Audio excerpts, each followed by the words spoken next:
এখন যে যুগ বের হয়েছে, it's not time for GK, এটা জেনারেল নলেজের যুগ নয়, it's time for SK, special নলেজের যুগ। এআই বের হয়েছে। আগে আমরা কাজী নজরুলের দিকে তাকিয়ে থাকতাম, রবীন্দ্রনাথ দিকে তাকিয়ে থাকতাম, কখন ওনারা একটা বিদ্রোহী কবিতা আমাদেরকে দিবে।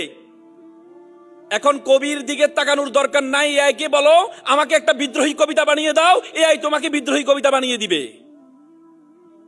এবার নির্বাচনে দেখেছো, নির্বাচন আসলে আমাদের শিল্পীদের ডিমান্ড বেড়ে যায়। এবার নির্বাচনে দেখেছি আমাদের শিল্পীদের কোনো গান ভাইরাল হয় নাই, যতগুলো গান ভাইরাল হয়েছে সবগুলো এআই গান। আমরা জানিও না এটা যে এআই এই গানটা তৈরি করেছে।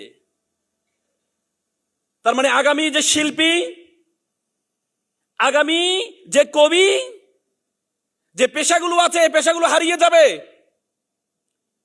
তুমি আর কবিতা লিখে মানুষকে আনন্দিত করতে পারবা না, তুমি গান শুনিয়ে মানুষকে আনন্দিত করতে পারবা না, পুলকিত করতে পারবা না। পুলকিত হবে কারা?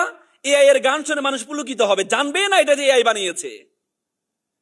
কেরালায় দেখেছো তোমরা, কেরালায় একজন এআই শিক্ষক, আইরিশ নাম তার এখন ক্লাস নেয়, এআই শিক্ষক ক্লাস নেয়। ইউক্রেনের যুদ্ধ চলছে রাশিয়ার সাথে, ইউক্রেনের মুখপাত্র যিনি ইউক্রেনের যুদ্ধের আপডেট দেন উনি একজন এআই উপস্থাপক। মানুষ জানে না সে যে এআই।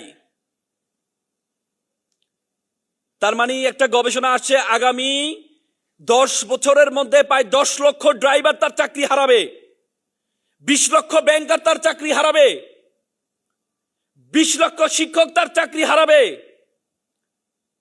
সকল শিক্ষক চাকরি হারাবে না, এভারেজ যারা আছে তারা তাদের চাকরি হারাবে। স্পেশাল নলেজ যার মধ্যে আছে, ব্যতিক্রম নলেজ যার মধ্যে আছে, আগামীর বাংলাদেশে তারা সারভাইভ করবে, বাকিরা সারভাইভ করতে পারবে না।